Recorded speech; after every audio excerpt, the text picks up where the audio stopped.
Oi gente, tudo bom com vocês? Eu sou a Alice e esse é o Ali aqui e hoje a gente vai falar sobre ela, a quarta temporada de Stranger Things com spoilers. Então se você ainda não é inscrito no canal, se inscreve aqui embaixo e deixa seu joinha nesse vídeo.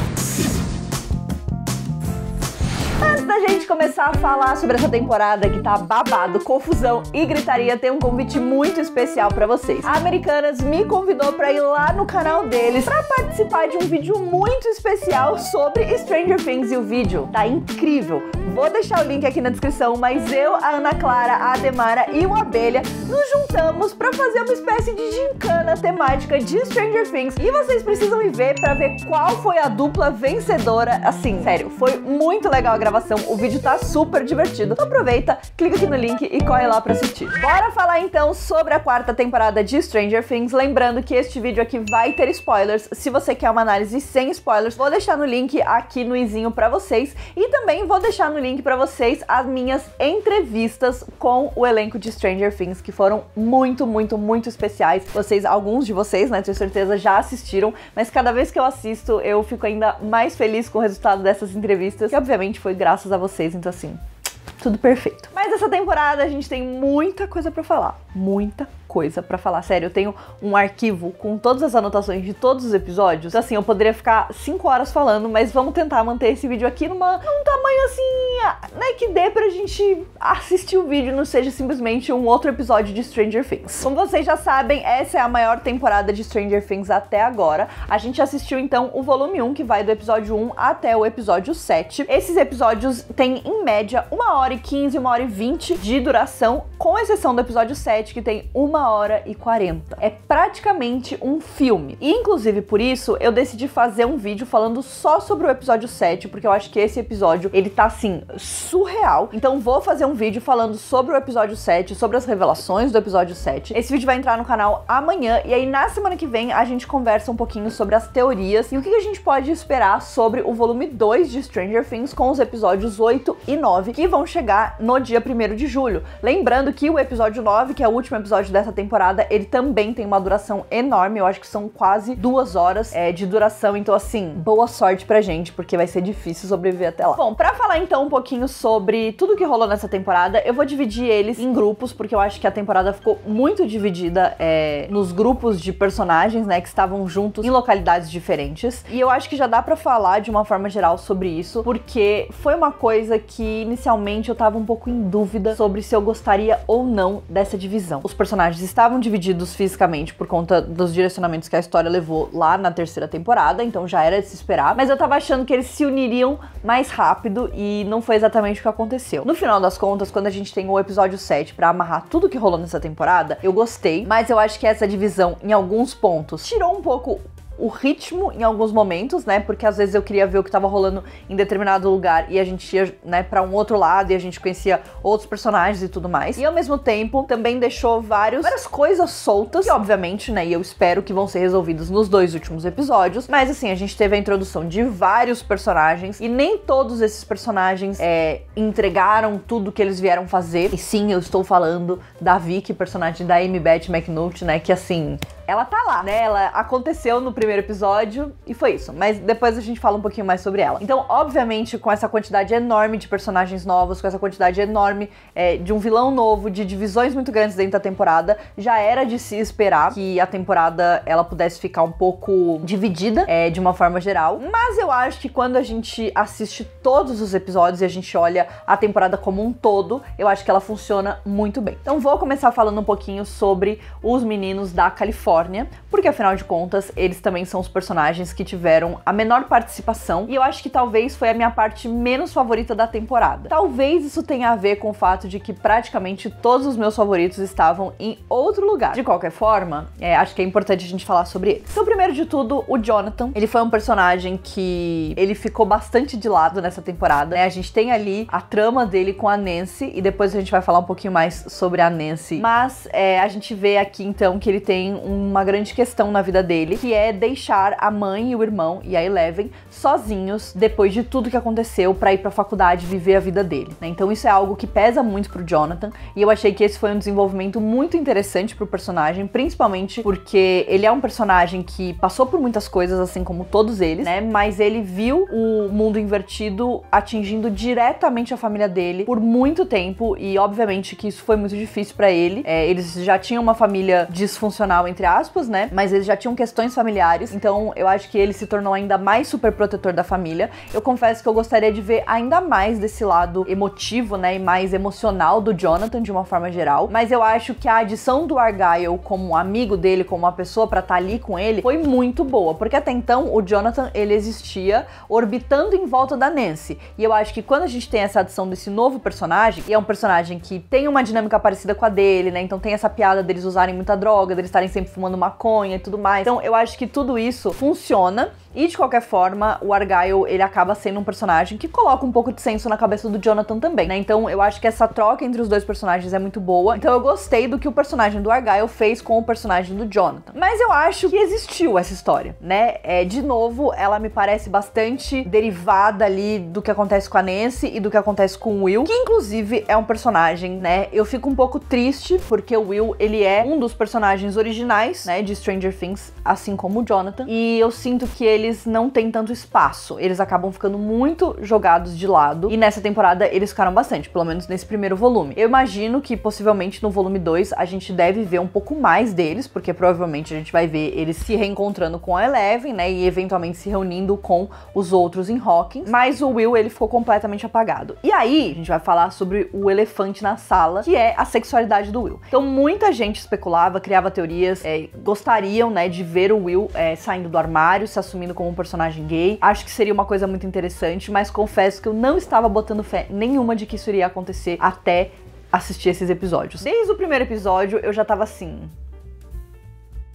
coisas estranhas estão acontecendo, né? Então a menina lá da escola flerta com ele e ele tira o pé e fica meio tipo, né, meio estranho. E aí, desde o momento que o Mike chega na Califórnia, rola ali uma DR, entendeu? Entre eles, de casal, né? E eu vi muita gente falando assim, é um triângulo amoroso. Não acho que é um triângulo amoroso, porque dá pra ver que o Mike claramente continua 100% focado na Eleven. Não consigo imaginar que eles vão encerrar o casal Mike e Eleven pra colocar Mike e Will. Mas acho que o desenvolvimento da sexualidade do Will, principalmente com ele tendo uma crush no melhor amigo dele, é algo não só que reflete muito a realidade de muitos jovens que ainda estão tentando entender a sua sexualidade, quanto traz um desenvolvimento para o personagem, que até então é só o coitado do pobre coitado que foi parar no mundo invertido e acabou se ferrando muito por causa disso desde então e tem um monte de sequelas. Como essa é uma temporada que a gente fala muito sobre traumas, eu acho que eu gostaria muito de ter visto um aprofundamento psicológico maior no Will, né? Eu sei que a gente já teve isso em outros momentos, eu sei que ele é um personagem que a gente sempre acaba, né, pincelando algumas coisas, mas eu sinto que é sempre assim, é uma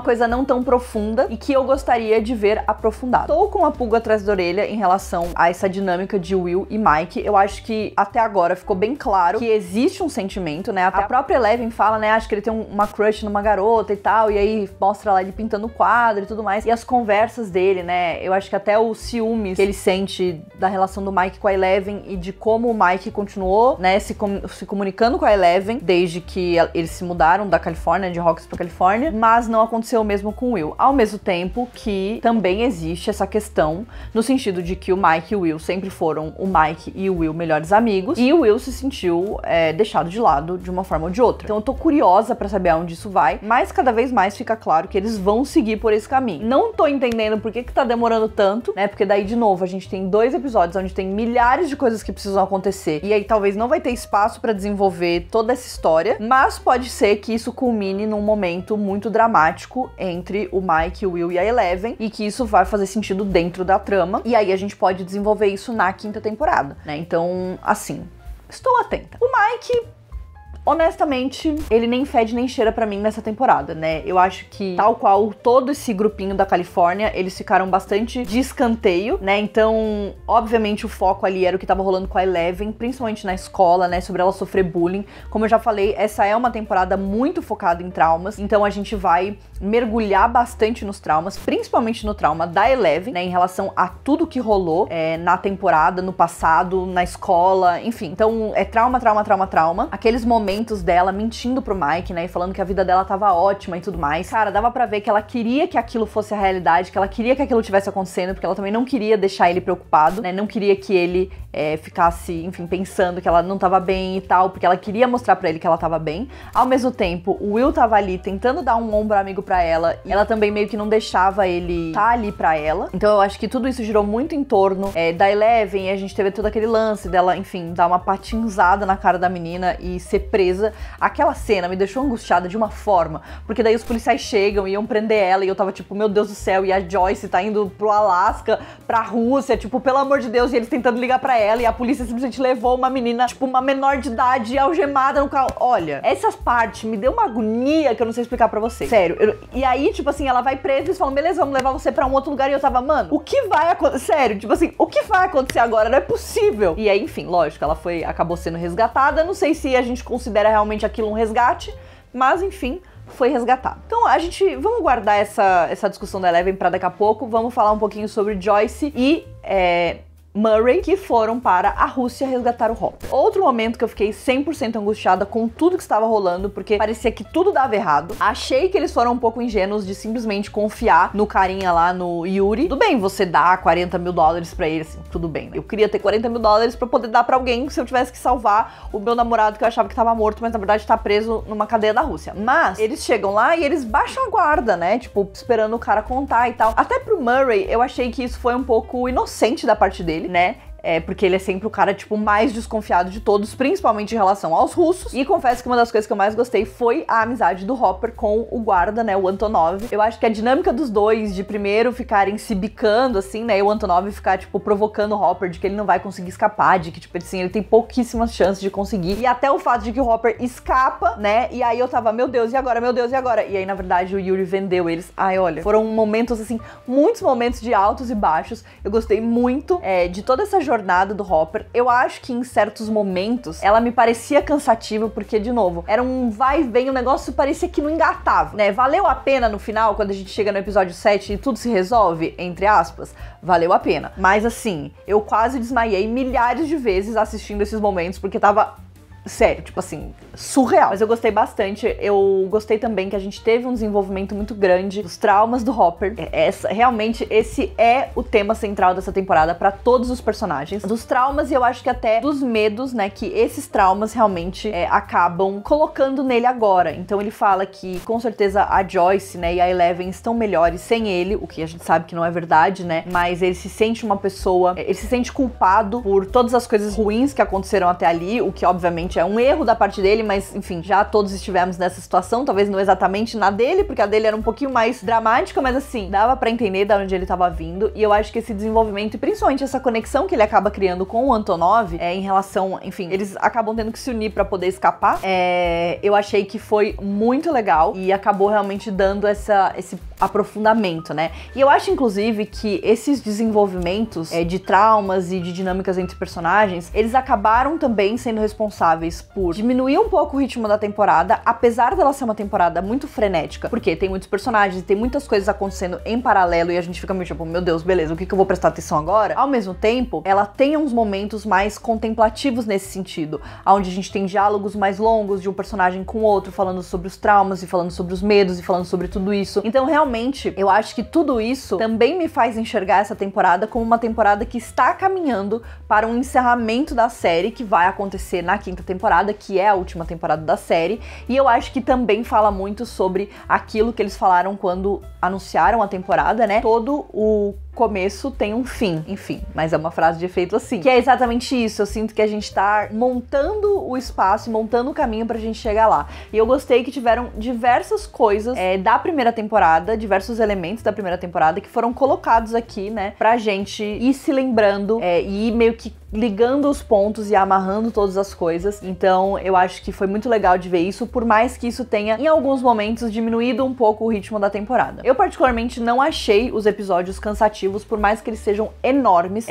Eu acho que se você tem algo pra contar, e se você consegue o quê? Um roteiro de qualidade, né? Um roteiro bem feito, bem escrito, bem construído, você tem tudo, né? Você pode fazer episódios enormes que você tem ali aquela dinâmica. Pra mim, né, os episódios tão grandes assim, eles acabam sendo cansativos se você vai assistir de uma vez só, né? E inclusive, aí a gente vai pra polêmica, que talvez muitos de vocês não vão concordar, mas tudo bem. Eu acho que Stranger Things era uma série que daria pra ter lançamento semanal. Porque primeiro, cada episódio é praticamente um filme e a gente poderia ir criando as teorias e entendendo tudo que acontece. Então assim, acho que seria muito legal, acho que faria sentido nesses últimos momentos e aumentar a vida útil da série, que pra Netflix seria ótimo, né? Então fica aí a minha dica não solicitada, né?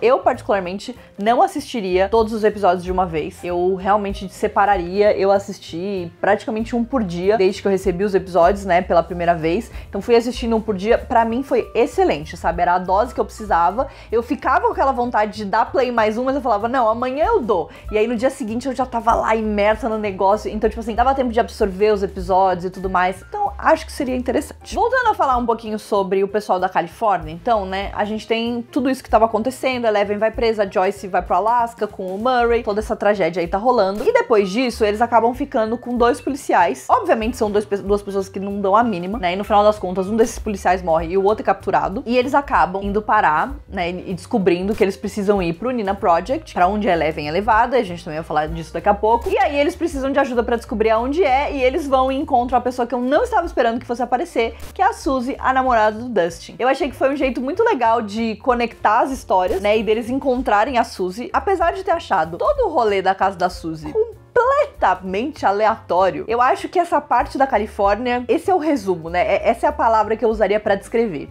Aleatório. Tudo que acontece é aleatório. O Argyle é um personagem completamente aleatório. Eu gosto dele? Gosto. Mas ele é aleatório. Aí eles chegam na casa da menina. Eu não conseguia entender qual que era a dinâmica daquela casa. O Argyle começa a se engraçar lá com a irmã da Suzy, e aí no final das contas a Suzy acaba conseguindo o lugar, né, as coordenadas lá pra eles irem resgatar a Eleven, e é assim que encerra-se a participação do grupo da Califórnia na temporada. Obviamente a gente já sabe que provavelmente eles vão pra lá, né, vão encontrar a Eleven, aí vai ter um grande choque ali, porque coisas sinistras aconteceram com a Eleven enquanto eles estavam tentando chegar até ela, e principalmente porque, teoricamente, agora o governo já sabe aonde ela está. Então talvez eles vão chegar lá, né? Mas enfim, isso é um papo pro nosso vídeo de teorias pra parte 2, né? Pro volume 2. Então eles teoricamente vão lá pra onde a Eleven tá, e é isso. Então assim, era necessário obviamente ter esses personagens e ter essa parte pra tudo que tava acontecendo, mas eu acho que essa, pra mim, é a parte que menos adicionou coisas à história. Ela vai servir pra criar essa base, né? Então não é uma coisa que eu falo, ah, não precisava ter, não é isso. Mas era um momento que eu tava mais tipo,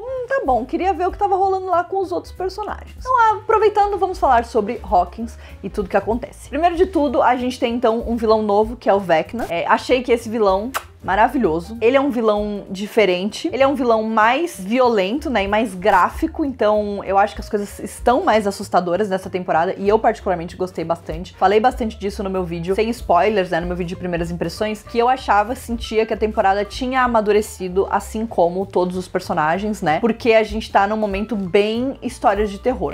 Eu gostei que a gente teve a conexão, eu gostei deles solucionando ali o mistério do Vecna e explorando tudo aquilo. Eu particularmente não tinha pesquisado muitas teorias e nem fiquei muito vidrada antes da temporada estrear, porque eu queria realmente estar entregue ali na experiência, e pra mim foi excelente, porque eu não sabia nem o que esperar do Vecna, e cada vez que eles descobriam uma coisa nova sobre ele ser o cara, né, o Victor, sobre não ser, tipo assim, várias teorias. Eu acho que a única teoria que eu não acreditava era que o Vecna seria o Billy, mas eles montaram bem certinho pra gente ser iludido. E obviamente a gente precisa falar dela antes de falar de qualquer um, que é a Max. A Sadie Sink, que interpreta a Max, ela tá muito bem nessa temporada. Eu acho que ela brilha demais nos momentos que ela precisa brilhar. Eu acho que foi muito legal a gente ter explorado esse trauma dela em relação à morte do Billy, em relação ao padrasto dela ter ido embora, ela ter mudado de casa, ela ter perdido o namorado, ela tá se sentindo isolada porque a amiga dela foi embora. Ela tá passando por muitas questões ali. E, assim, o final do episódio 4, pra mim, cara, eu acho que é uma das melhores sequências de Stranger Things até hoje. Eu confesso que eu não sabia o que esperar.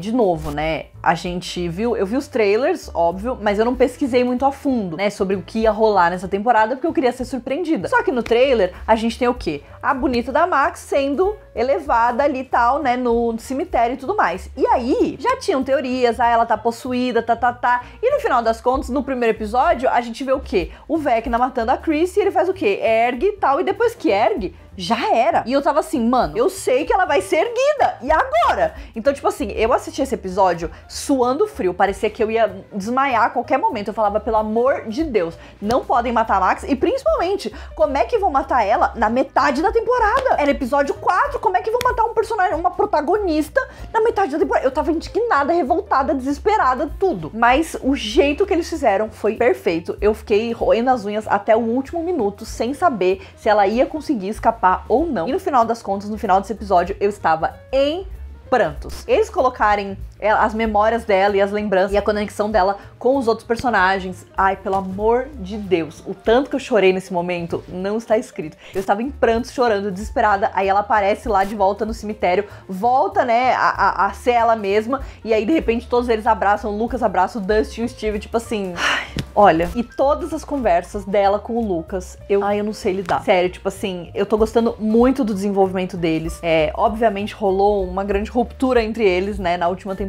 É muito bom ver os dois se reconectando, se entendendo. Então todas as cenas deles foram muito fofas, foram momentos que assim, eu tava tipo, ai meu Deus, eles são muito preciosos. Sério, eu mal posso esperar pra eles voltarem, eu espero que eles voltem, porque depois de tudo isso, não é possível que vocês, né, que eles vão fazer essa palhaçada comigo e não vou botar esse casal juntos. Outra duplinha que pra mim é a duplinha de ouro, são os meus dois personagens favoritos, o Dustin e o Steve. Eu não consigo superar essa dupla, eu amo a dinâmica deles. E cara, nessa temporada, a gente teve ainda uma mudança nessa dinâmica, que eu acho que é muito importante e que é trazida por ninguém mais, ninguém menos do que o Ed, que é o nosso personagem novo, a gente já vai falar sobre ele. Mas o Ed, ele é um personagem que é praticamente o oposto do Steve. Então o Steve é popular, é bonito, sai com todas as garotas, ele é corajoso, e ele salva todo mundo, e ele se oferece pra tudo, e ele sempre se sacrifica. E o Ed é o oposto, ele não é corajoso, né, ele próprio se chama de covarde, ele não é popular, ele é excluído, ele é nerd. Então, tipo assim, são dois polos opostos, e são dois personagens que se envolveram diretamente com o Dustin. E é muito legal ver essa dinâmica, ver o quanto o Dustin conquista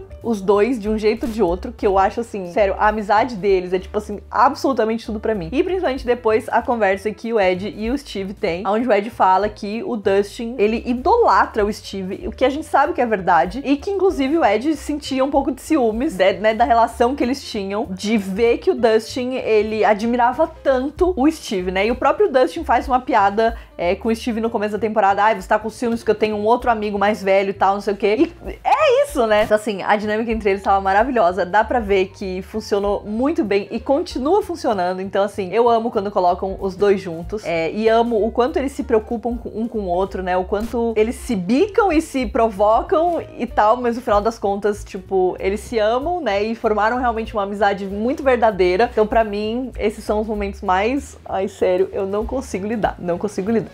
Então vamos falar um pouquinho sobre o Ed. O Ed, meus amigos, é um personagem que eu confesso que eu não sabia o que esperar desse personagem. Achava ele interessante, eu acho que pelos trailers ficava ambíguo qual que ia ser a dele, né? E eu acho que a forma com que eles colocaram ele dentro desse universo, né? E a forma com que ele foi incluído no grupo foi maravilhosa. Eu acho que foi muito, muito, muito bem feita. E foi um personagem que cresceu no meu coração, assim, aos poucos durante a temporada. E aí, ontem, que pra mim foi ontem, pra vocês vai ser anteontem, né? Na quarta-feira, eu revi o primeiro episódio. Aí eu já tava completamente rendida pelo Ed. Então, assim, todas as cenas que ele aparecia, eu já tava... Ai, meu Deus do céu, sério. E aí, cara, ele com a Chrissy, eu shippei tanto. Que raiva, cara. Eu shippei tanto os dois. Ai, olha, até dói no meu coração. A ceninha deles ali na floresta, no primeiro episódio, quando ele tá vendendo drogas pra ela. Tudo bem.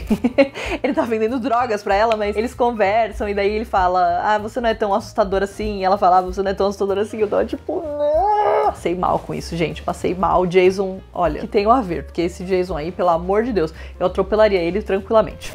O Ed foi um personagem que cresceu demais em mim e eu já tô apaixonada, não, pelo amor de Deus, eu não vou sobreviver se tirarem esse personagem de mim. Não vou sobreviver. Então agora vamos falar sobre outra amizade que eu amo, que é Robin e Steve. A Robin, ela cresceu também demais nessa temporada. Eu amei que trouxeram essa dinâmica dela com a Nancy. Eu acho que funcionou demais. Inclusive, foi uma das coisas que eu perguntei pras duas atrizes que eu entrevistei elas, principalmente por elas serem tão diferentes e no final das contas acabarem encontrando coisas parecidas. E principalmente a Robin tentando reconectar a Nancy e o Steve. Eu não sei como eu me sinto em relação a isso. Confesso que sou muito superprotetora do Steve. Não julgo nenhum nem outro. Nem a Nancy e nem o Steve. Eles tinham um relacionamento que era muito complexo. Eu acho que foi uma das coisas mais bem desenvolvidas em Stranger Things, lá no comecinho, lá na primeira temporada. Que existia também um estereótipo em volta dos dois e que aos poucos a gente foi subvertendo esse estereótipo, principalmente pro Steve, mas pra Nancy também, né? De quem ela era, de quem ela queria ser. E particularmente sou muito apegada na Nancy com o Jonathan. Eu acho que o relacionamento dos dois é muito fofo. Eu acho que funciona demais e eu shippo muito eles. Não só a Robin querendo deixar claro pra Nancy que não tem nada entre ela e o Steve, sem falar na cara dela que ela não gosta de homem, é por isso que não tem nada entre eles, mas também o Steve tendo vários encontros mal sucedidos e meio que estando um pouco perdido na vida, né, sem saber muito bem pra onde ir. E com certeza ele vê na Nancy essa oportunidade, né, e uma pessoa que ajudaria ele a entrar num caminho certo de novo. Eu acho que esse não é um motivo bom o suficiente pra você ter um relacionamento com alguém, mas eu vejo que o Steve, ele é um personagem que está perdido e que isso viria de bom desse relacionamento, né, de novo entre os dois, dos dois se reaproximarem e tal. Particularmente, eu gostaria muito que eles ficassem só como amigos, né, tipo assim, uma relação platônica e que pelo menos essa reaproximação servisse pra botar o Steve no caminho certo e ele fosse, né, dali pra algum outro lugar. Falando então na Robin, a gente teve também uma adição de uma personagem muito aguardada pelos fãs, que é a personagem da Amy Beth McNulty, que é a Vicky. A Amy Beth, que ficou mais conhecida por Annie with an E, rolou todo um bafafá quando ela foi anunciada na série e eu acho que foi um pouco decepcionante. Sim, eu entendo, ainda tem 2 episódios, ainda tem mais uma temporada, mas assim, confesso que tinha ali uma expectativa, principalmente pelo fato de que a gente ficou sabendo, né, enfim, rolavam teorias aí de que ela seria o interesse amoroso da Robin, principalmente porque, ela vai chamar a atenção de alguém do grupo, e aí já rolou aí essas teorias, ela era da banda, enfim, teorias, né, e aí ela aparece no primeiro episódio e nunca mais. Eu acho que ela vai aparecer de novo nos 2 últimos episódios. Talvez ela seja alguém que vai acabar, tipo assim, tropeçando em tudo. Ou, às vezes, até ela vai ser uma vítima do Vecna em algum momento. E aí vão conseguir salvar ela. Qual que é a dela, né? Qual que é o objetivo dela? E eu queria ver mais dela com a Robin. Então, fiquei sentindo falta um pouquinho disso. Entendo que ainda tem muito chão. Mas confesso que rolou ali um momento ali um pouco triste quando acabou o 7º episódio. E ela não tinha mais aparecido. E eu fiquei, tipo... No próximo vídeo, o vídeo de amanhã, vou falar sobre o episódio 7 e sobre todos os acontecimentos que levam ao episódio 7. Eu acho que essa foi uma temporada que deixou muito, muito, muito óbvio a força desses personagens. Eu já tinha falado isso pra vocês. É óbvio que a gente tem uma produção de muita qualidade, a gente tem muito dinheiro, a gente tem efeitos especiais, assim, de todos os tipos. A gente tem um roteiro excelente, né? O roteiro realmente é muito bom, a gente tem uma direção muito boa, fotografia maravilhosa. Tudo isso é perfeitamente amarrado por personagens muito bem construídos, por atores que gostam do que estão fazendo, que criaram personagens que são icônicos. E eu acho que essa é a essência de Stranger Things. E nessa temporada ficou mais claro do que nunca, com todo esse desenvolvimento de personagem que a gente teve, com toda essa pausa que a gente teve pra ver todos esses personagens, pra ver os caminhos deles, pra ver os problemas e as dinâmicas e os traumas e os medos e no final das contas a amizade e a conexão que todos eles têm entre si. Então, assim... perfeito. Tava em dúvida sobre a temporada, por ela ser longa, por eu não estar entendendo aonde ela tava chegando, por eu estar tipo assim, meu Deus do céu, tem muita coisa acontecendo, não é possível. E aí veio o episódio 7, que eu particularmente acho que é um dos melhores episódios de Stranger Things, talvez até da televisão, tal qual o primeiro episódio dessa temporada, que é fantástico, é maravilhoso esse episódio, mas o episódio 7, ele é uma obra de arte. Eu ficava pensando, meu Deus, não é possível, qual que seria a necessidade de você ter um episódio de 1h40? tá ali a necessidade, explicada perfeitamente em um episódio muito bom, muito bem dirigido, muito bem produzido, muito bem roteirizado e absolutamente perfeito pra encerrar esse volume 1 da primeira parte da 4ª temporada de Stranger Things. E então, no vídeo que vem, a gente vai falar única e exclusivamente sobre o episódio 7 e os acontecimentos e as reviravoltas e tudo que levou a gente até este episódio, até este momento. Tem muita coisa ainda pra falar, não vai dar pra eu falar sobre tudo, gente, é impossível falar sobre tudo essa temporada, aconteceu muita coisa, mas lá no TikTok eu fiz análises de todos os episódios, uma por episódio. Obviamente são análises mais curtas do que aqui no Instagram, mas vou conseguir falar de coisas mais específicas de cada episódio por lá. Então se você ainda não me segue por lá. Não esquece de se inscrever no canal, de ir lá no canal da Americanas, ver o meu vídeo com eles, porque tá muito legal. E semana que vem eu tô lá de novo. E a gente se vê no próximo vídeo. Um beijo!